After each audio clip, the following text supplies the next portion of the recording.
everybody, welcome back. We are going to pick up reading in Ponder Heart again, or the Ponder Heart. If you remember last time, Bonnie D decided that the trial marriage after 5 years, that she didn't want any more of it and she left. And so we are going to pick up reading, see what happens next. Are you ready? All right, let's go. Well, just a moment. I have to get this to where I can get to it and read it.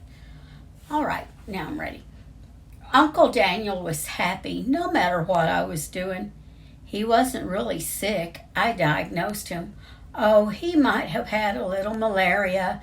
He took his quinine when I gave it to him. Mainly, he just didn't want to be by himself. He wanted somebody closer than 3 miles away when he had something to say right then. There's something I think's better to have than love, and if you want me to, I'll tell you what it is. That's company. That's one reason Uncle Daniel enjoyed life even in Jackson. He was surrounded there. Why don't you come on into town, Uncle Daniel, I said, and stay at the Beulah with me. I need to get the windows washed there too. No, indeed, he says. If she comes back, she'll come back here where she left off. Pretty thing, if she'd come in the door this minute, I'd eat her up. But, oh, Edna Earl, where did she go? That's what he began and ended his day with. That was the tale to all his stories. Where has Bonnie D gone? So after I'd heard that refrain enough times, I took myself into town and climbed the stairs to Judge Tip Clanahan's office. I caught him with his feet up on the wall trying on fishing boots. I'm afraid Yancey was already fishing. Well, as I opened the subject by saying when I sat down, I can't help being smarter than Uncle Daniel. I don't even try myself to make people happy the way they should be. They're so stubborn. I just try to give them what they think they want. Ask me to do you the most outlandish favor tomorrow, and I'll do it. Just don't come running to me afterwards and ask me how come. So we compromised on a 3-day ad in the Memphis Commercial Appeal. Judge Tip wanted to let well enough alone, because it developed that Mr. Springer, my friend, had come through yesterday and sailed right on to Silver City for the night, but had idled his engine long enough at the drugstore corner to call to Yancey Clanahan, who was getting a haircut from Mr. Wesley Bodkin next door, to tell him he saw Bonnie D. Peacock the day before in Memphis when he was passing through. Saw her in Woolworth's. She was trying to buy something and had her sister with her. Mr. Springer told Yancey and Mr. Bodkin that he raised his hat and tender remarked to her, and she put her tongue out at him. That was enough for Mr. Springer. Looks like he would have come straight to me with that, but he said he didn't know where I was. Everybody else knew where I was. Everybody knows where everybody is if they really want to find them. But I suppose it's the door to the Beulah. But I suppose if the door to the Beulah is ever pulled to, and Ada's not out cutting the grass, Mr. Springer will always assume that I'm dead. Well, I mailed in the ad without saying a word to the post office, and sat back with folded hands. Judge Tip and I didn't breathe a word of what we'd done. Uncle Daniel hopes too much as it is, and he'd rather get a surprise than fly. Besides, it would have hurt his feelings more than anything else I know of to discover the entire world could pick up the morning paper and read at a glance what happened to him without him being the one to tell it. Lo and behold, they printed it. I put it in the form of a poem while I was about it. It's called Come Back to Clay. Bonnie D. Ponder, come back to Clay. Many are tired of you being away. Oh, listen to me, Bonnie D. Ponder. Come back to Clay, or husband will wonder. Please to no more wander, as of even date all is forgiven. Also retroactive allowance will be given. House from top to bottom, now spick and span. Come back to Clay the minute you can. Signed, Edna Earl Ponder. P.S. Don't try to write a letter. Just come, the sooner the better. Judge Tip horned in on 2 lines, and I don't think he helped it any. But it was better than it may sound now. I cut it out and put it in a drawer to show my grandchildren. I don't believe for a minute that she saw it. Somebody with bright eyes who did went and told her. And here she came, 9:45 the next morning. In she walked at the front door.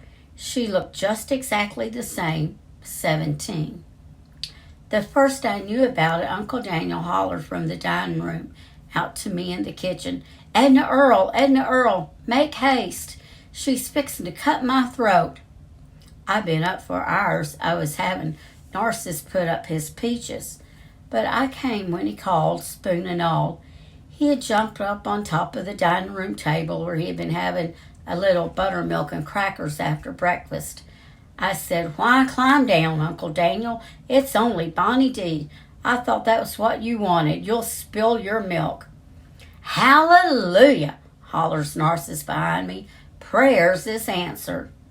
Here she came, Miss Bonnie D, sashaying around the table with her little bone razor wide open in her hand. So Uncle Daniel climbed down, good as gold, and sat back in his chair, and she got the doodads and commenced to lather his face like it was any other day. I suppose she always shaved him first thing and in the dining room. Good evening, I says. Miss Edna Earl. Bonnie D turns and remarks to me, court's open. There she stood with that razor cocked in her little hand, sending me about my business. Keep hands down, she pipes to Uncle Daniel, bending down toward him just as bossy with her little old hips stuck out behind, if you could say she had hips.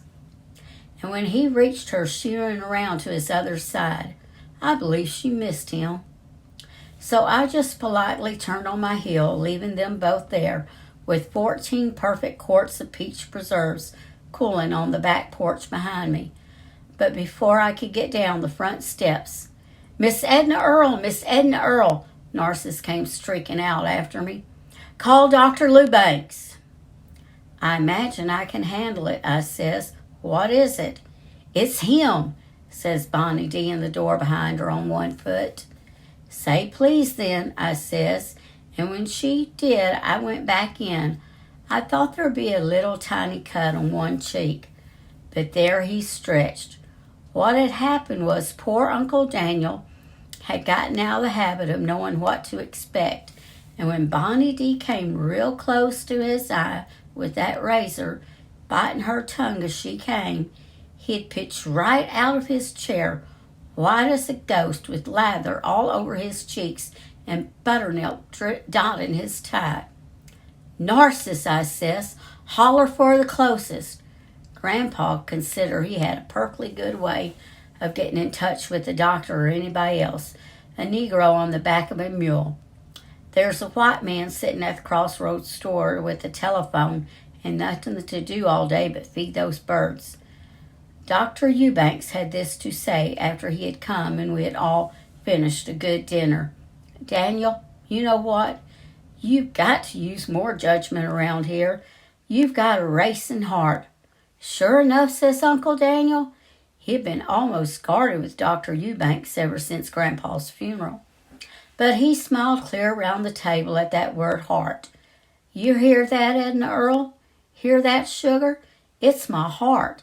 Promise you won't ever go scooting off again, then scare me that way coming back. And Bonnie D crosses her heart, but looking around at us all while she does it, like she don't know which one to cross it to, me or Uncle Daniel or Dr. Eubanks or Narcissus or the kitchen cat. Dr. Eubank winks at her, and when Uncle Daniel runs around the table, so pale and proud to get a kiss from her, She says, "Aren't you ashamed? You always do the wrong thing." I'll never forgive her. I had her retroactive allowance right there in my pocketbook. I'd been about to forget it. I replaced my napkin, marched out to the parlor straight to Grandma's space on the table. It's two babies pulling a swan and holding something I always thought was a diploma. It had never held anything but calling cards before. I wish you could have seen it the way I left it, stuffed and overflowing with money. You would have wondered what happened to the parlor table. And here at the Beulah, coming in singing, Uncle Daniel commenced on, "Oh, my bride has come back to me, pretty as a picture, and I'm happy beyond compare. And the Earl got her back for me. You all and Judge Tip Clanahan sewed it up. It's a court order, everybody. Oh, I remember how I fretted when she tried to run away." "So do I says. "You cried on my shoulder." "Did I?" he says. "Well, I don't have to cry any more. She's perched out there on the sofa till I get home tonight. I'll hug her and kiss her, and I'll give her $25 in her little hand. Oh, it would do you good to see her take it." I put my finger on his lips. I can't think just what they call that in court. Separate maintenance, I think that is. Only Uncle Daniel and Bonnie D weren't separate as long as he maintained her. It's what the difference amounted to. Old Judge Clanahan is pretty well up on things for a man of 75. Uncle Daniel was so happy it was nearly more than he could stand. I sometimes feared for his heart, but he had forgotten all about that, or she had made him ashamed of it one. He even quit coming to town so much. He'd just send for me to come calling out there if he wanted company. And when I walk in, he'd beam on me and make me look through the bead curtains into the parlor. There she'd be, Bonnie D. Peacock, curled up on Grandma's rosewood sofa, busy in the light of the lamp, spitting on her finger, turning through the magazines, cutting the coupons out by the stack and weighing them down under the starfish, and eating the kind of fudge anybody can make. All right, I'm going to go ahead and stop there. I know I didn't read much today, but I want to stop there for today, and then we'll pick back up next week, maybe later in the week, we'll see. So all of you have a good day, and if it's cold where you are, try to stay warm. Bye-bye.